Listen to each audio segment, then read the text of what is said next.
Russia is rushing columns of troops and equipment to Kursk Oblast to fend off a Ukrainian invasion it originally claimed to have successfully repelled 4 days ago.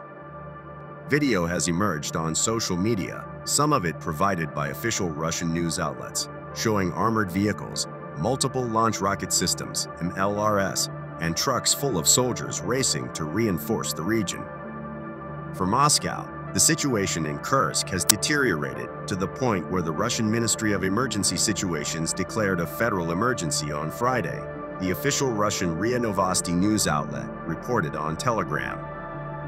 Such emergencies are declared by Russia when there are more than 500 victims or when damage exceeds 500 million rubles, about $6 million, according to the Associated Press. Despite the federal emergency, the Russian Defense Ministry, MOD, continued to paint an optimistic picture of the situation. The Sever group of forces continue to repel attempts of the armed forces of Ukraine to invade the territory of the Russian Federation in the Kursk direction, the Russian MOD proclaimed Friday on Telegram. Army aviation strikes and artillery fire are foiling raid operations of the enemy targeting the depth of the Russian Federation. In contrast to Russia's frequent claims of being near victory, Ukrainian officials continue to avoid providing any direct comment about the situation, though one unit on Friday posted a video from inside Kursk. More on that later. President Volodymyr Zelensky also hinted at the situation in his address to the nation Thursday night.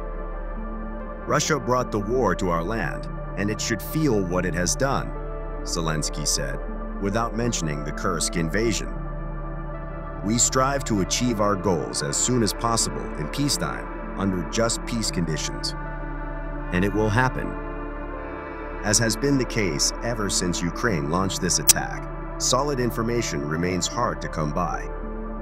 The column of Russian forces was reportedly headed to Sudzha, a town about 6 miles from the border that was one of the first targets of a mechanized invasion launched by Ukraine, with thousands of troops backed by tanks and other armor pouring over the border. Ukrainian troops captured the Sudzha gas metering station, through which gas is transited to Europe through the territory of the so-called Ukraine. The Russian turned-on Z-War Telegram channel stated on August 7. The status of that city is unclear, and even more so after Russian reinforcements began to arrive, according to Russian Telegram channels. After the entry of the Aida group and other units of the Russian armed forces, which are still working there, into the city, Sudzha is completely uncontrolled by anyone. There are some floating zones of control due to the limited forces in this area on both sides. In the city itself, meanwhile, since August 6, our military has remained, who for one reason or another did not withdraw from the city until the appearance of mobile enemy groups in the area of the roads leaving the city. Today, the situation in the Sudzha area remains difficult, as well as in the city itself, Colonel Kassid continued. Our specialists are working. This is not an easy job, but there are already successes, and the enemy continues to suffer painful losses in the Sudzha area. It is necessary to increase the destruction of identified enemy targets, reducing the time from receiving target designation to the strike by the aerospace forces or UAV operators.